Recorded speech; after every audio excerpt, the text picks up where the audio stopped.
Hello, Marikong Kong Kong Kong Kong Kitong Kitong. Welcome to my channel again. Sorry guys, super haggard kasi yun na nga, sobrang pagod na pagod akong nag-impake and nag-ayos ng gamit bilang ipaparenovate ko nga yung bahay. Fully renovation siya. Bali, papalitan ko yung pintura and then papacheck if ever kung pwedeng magpalit ako ng window type to split type. And then, ang pinaka-papalitan talaga or ang pinaka-i-renovate talaga is yung CR ko. Papalitan ko yung kubeta, yung shower, magiging modern para mas okay. And then, tataasan yung ceiling and then yung lavatory. Tsaka, gagawin tong, what do you call this? Gagawin tong sliding. So, ayun na nga. Ito rin, naayos ko na yung mga kailangan ayusin. Ito, baka itanggalin ko to kasi papalitan ng washing machine. Pero depende yun sa drain, if ever.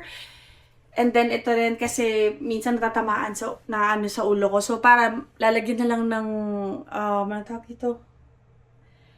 Ng drop light or something. Tapos, yun nga, papataasan yung lutuan ko. Then, nagpalit ako ng range hood.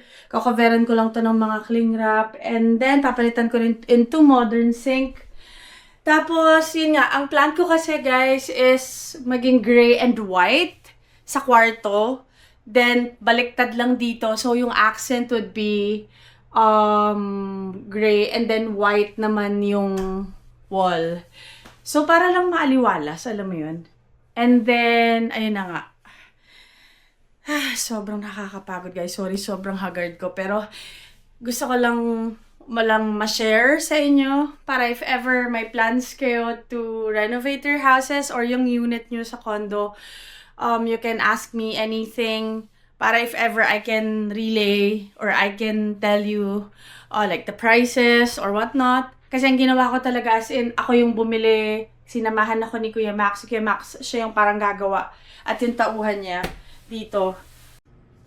So, ayun na nga. Ngayon, since nalagay ko na yung mga gamit sa box, pinapunta ko si Papa, tinulungan niya ako para coveran yung, ano tawag dito?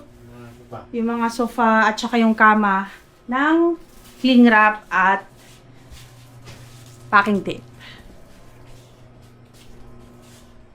Pa, hi! Hi.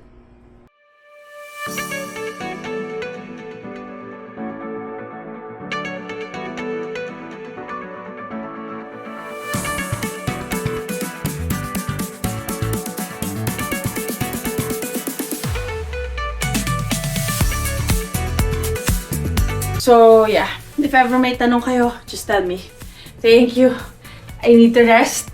Balitaan ko kayo once nagawa na. Magsa-start na to by Tuesday, August 12. And then, yeah, balitaan ko kayo.